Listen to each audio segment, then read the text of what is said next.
Alright, so today is our first day in London, and so naturally we are going to the supermarket. So it's very convenient that there's a Tesco around the corner from our accommodation, which seems to be very big, and I believe Tesco is a local British brand. Now, probably the same like you, what we've heard about London is it is incredibly expensive. And so we're curious today to see the cost of some of the staple foods, as well as if we can find any local items that are uniquely English. And so it'll be a full supermarket tour. Let's go. Oh, check it out. This is a full superstore with clothes and everything. So maybe Tesco is almost like a Walmart. And so the first thing you notice in the fruit and veggie section is, oh my gosh, British flags everywhere. Yeah. I think this is the most I've ever seen of a country trying to promote people to buy local. I wonder if this is all intertwined in with the Brexit idea of sort of rejecting globalism and focusing on your own people, your own farmers, your own economy. Because even out front of Tesco, there's a huge sign saying we support local British farmers. So without exaggeration, most of the products, British flag, British flag, British flag, British flag. It seems like the flag and even the word British large mushrooms written right on the packaging. And I'll be honest, the prices are not outrageously bad. Similar to Canada. Similar to Canadian prices. I don't think this stands out as the most expensive country we've been to. I wouldn't say it's like incredibly cheap, but similar to what we spend in Toronto after the conversion. That's right. So not too bad. And by the way, I didn't realize British people like mushrooms so much. We got 1, 2, 3, 4, 5, 6 bays full of assorted mushrooms. And again, local mushrooms. I think there's like a dozen kinds of mushrooms here. And I tell you what, I knew the currency in Britain was called pounds, but I didn't realize they use kilograms and grams. Maybe because the currency is called pounds and I just conflated the two, I thought Britain was using the measurement of pounds and stones. But I guess they're using grams and kilograms for veggies at the very least. Although, leave it to a couple of Canadians to find a Canadian flag. Never mind the British flag. We got Canadian maple syrup. grade A amber, baby, for £6. That's a pretty fair price, no? Yeah. Similar to Canada. 250 grams of raspberries. Very good. Although, let's check, because right here you got the British raspberries. Let's do the math. Which one's cheaper? Oh, that's funny. The non-local raspberries are cheaper. I wonder if people are inspired to buy the local one because they're British and they're proud and they want to spend a little more. Maybe if you have the money, but it's hard to ask people to spend more money. Typically, people go for the cheaper option. Yeah. Now, typically on these supermarket tours, we do the chip section. And I guess we've inadvertently already started that because over here, chips means... Oh, look at that. It says French fries on it. I thought it would have said chips. This one says chips. Because my point is, over here, fries are called chips and chips are called crisps. But I guess sometimes they're using the word French fries, at least for some of the frozen ones. Oh, wow. And I guess over here they got something called potato waffles. And I guess you make a sandwich out of it. Look at that. Potato waffle chicken sandwich with peas. I never saw someone eat that in my life. That must be British food, Ivana. Triple cooked chips with beef drippings. It's from British potatoes. That sounds good. That was good, yeah. That sounds real good. Oh, check this out, Ivana. This is traditional British food, I believe. Yorkshire pudding. To be fair, I've never tried it, but I've heard of Yorkshire pudding. And right beside it, original paratha.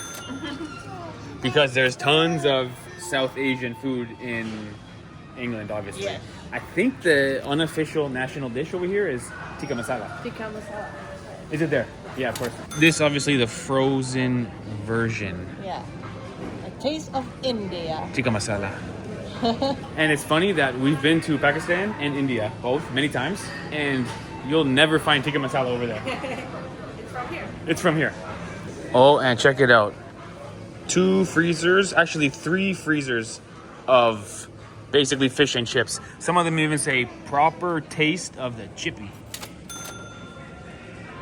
Actually, if I know one thing about British food, it's fish and chips. And I'm so excited to try it because I love fish and chips. I like putting vinegar on my french fries with salt, which I think is a British thing. So before this video series is over, I'm going to be eating fish and chips. Hopefully with some, at the very least, fake newspaper on the bottom. I think for health reasons, they don't put real newspaper anymore. But fish and chips with vinegar and salt and lemon, man, I can't wait for that. And so we've come to the meat section where yet again, everything is plastered with the British flag. It seems like all of the beef is from Britain and most of the chicken, and it's funny that the seafood is from Scotland. So I guess they enjoy telling you where the meat or the seafood is from because almost everything has a flag on it, which is sort of nice to see. I almost feel patriotic for Britain, even though I've been here for 20 hours. Flags everywhere. Oh, check it out. They've even got British flag on it, chicken thighs, and it's halal. So this is catering to Islamic community, probably Pakistani immigrants or Arab. But in any case, it's British flag halal chicken. What you got? British pie. Would you like chicken tikka or beans and cheese flavor? Beans with a Z. Beans and cheese flavor. So inside is like a little pastry, and then you just what? Yeah, I think microwave it or put in the oven maybe. Yeah, I think so. British pie. Kind of like pizza pockets. Right. The British version of pizza pocket. Yeah, that's right. Now this is something I like. I like jokes like this. That's chicken Tikkaway. It's a pizza that's chicken tikka for takeaway. Yeah. It's chicken Tikkaway. Oh, way to go. Good job. Whoever thought that up deserves a raise. Meat Metropolis, also not bad. The Italian job, I like this company. Who is this people? We gotta give them a shout out. Way to go. The pizza company, of course. Way to go, guys. Way to go. Oh, look at this. They have meal boxes over here. So this is a meal for two. Sweet and sour chicken and chicken chow mein. And it only is £6.50 if you're a member, which isn't bad for a dinner for two. I'm not sure how yummy it is or how healthy it is. Maybe it's like a college student dinner. But over here is chicken tikka masala and chicken jalfrezi. Again, same price, $6.50 for two meals. It's not bad at all, really. The price. All right, so we've come to the cheese section. But we got to do this quick because this store is freezing cold. It's very cold. They don't put fridges, I should say doors, glass doors on the fridges. It's 27 degrees outside and I'm freezing in here. And so yet again in the cheese section, a whole bunch of British flags. And I got to say, this sounds real good. This is called Double Gloucester with onions and chives. That sounds good, right?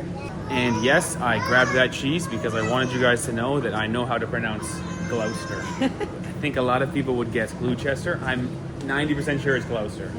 Because as it turns out, like 75% of the cities in Canada are just British cities we stole the name. So in Ontario, we have a city called that, and it's Gloucester. Correct me if I'm wrong, British people in the chat. I think it's Gloucester, not Gloucester. Oh, look at this guy's shirt. Excuse me. Canadian? Nah. Oh, your shirt. Yeah, I always get stopped with this shirt. yeah. I literally 2 days ago someone stopped me. Where'd you get the shirt? It's from a thrift shop. Yeah.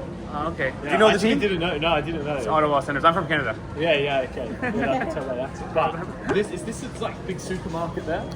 It's a very funny store. It started off as to change your tires to winter tires. Right. So it's like part mechanic, part supermarket, part Walmart. It's a very Canadian. Yeah, that's it's what a very someone Canadian said. thing. Because this lady stopped me. She said, I used to work. And I was like, oh.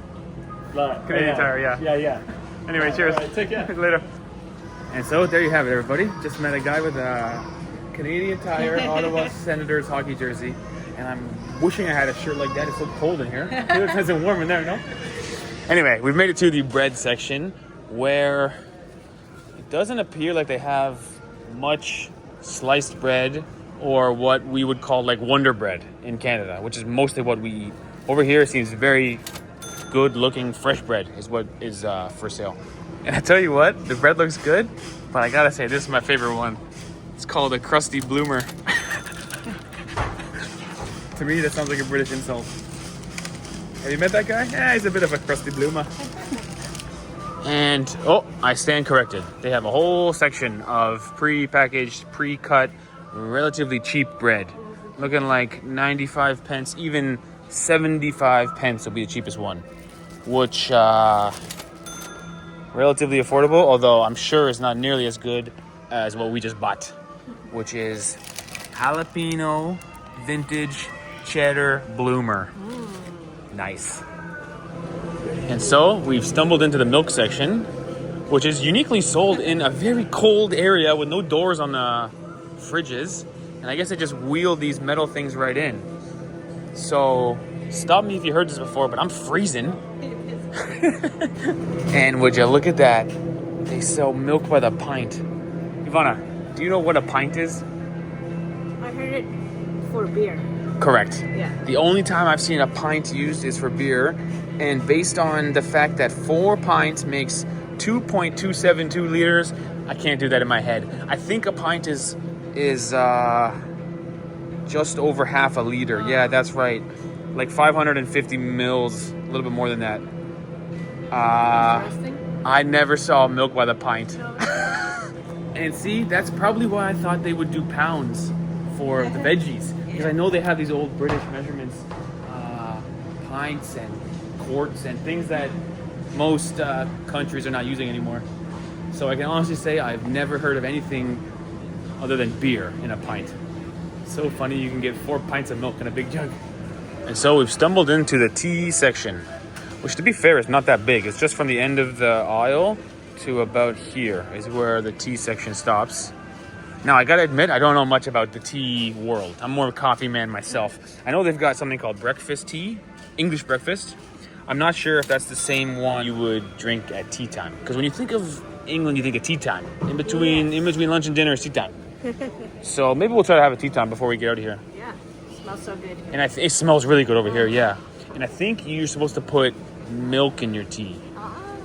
Which is what my mom does, to be honest. Okay. We'll try it. And so we've come to the sauce section. We got the ketchup, we got the chili sauce, hot sauce. But I got to give a shout out to, honestly, this is the best sauce ever. Do you know what this is, Ivana? You know, right? Yes. Now, I'm not going to... Worcestershire sauce. Bingo. This is not a Gloucester scenario. I have no idea how to pronounce it. I think it's called Worcester. Okay. Worcester. I have no idea what it is. It's hard. But it is so good sauce. Very good. I think it's the best sauce ever made. And look. And it is uniquely British. Mushroom ketchup. Never heard that before. What? Mushroom ketchup?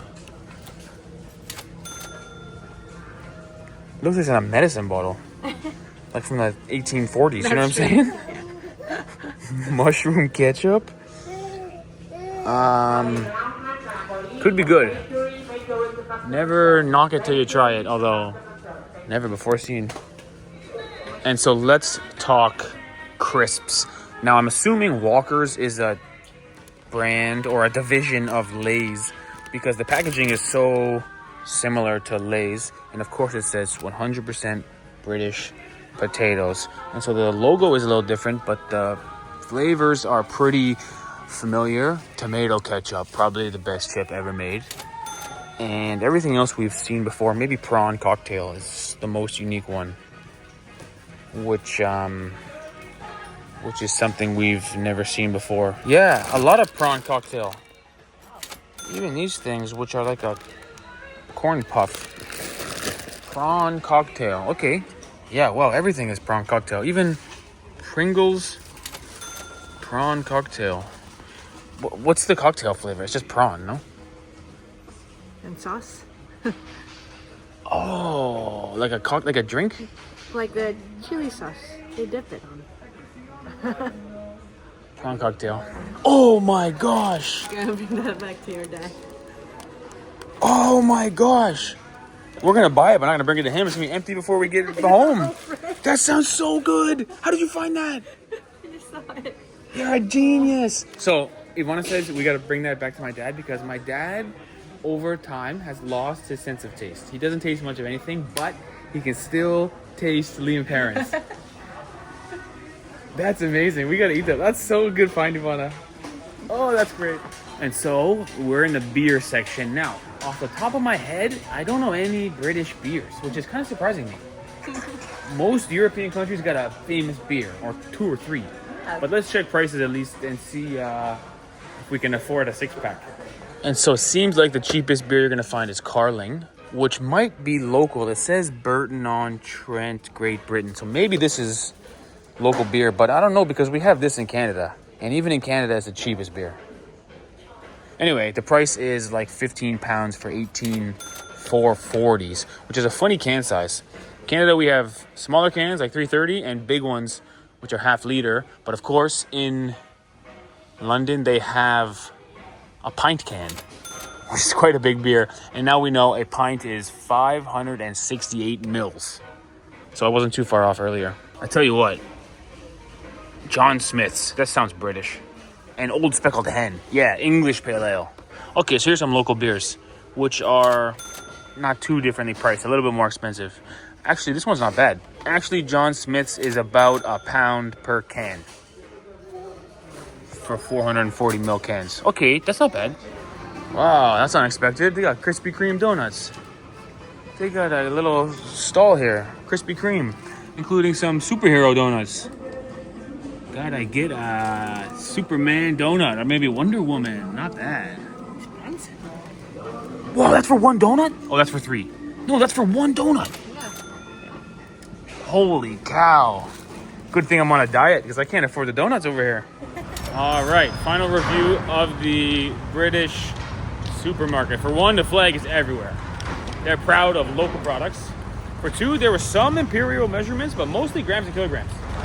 We saw pints of milk and pints of beer, but everything else was in familiar and metric measurements. But most importantly, I would say, was not that expensive. Ivana, 2 weeks ago, or 3 weeks ago, we were in Austria. Would you say it was so much more expensive here than Austria? Vienna.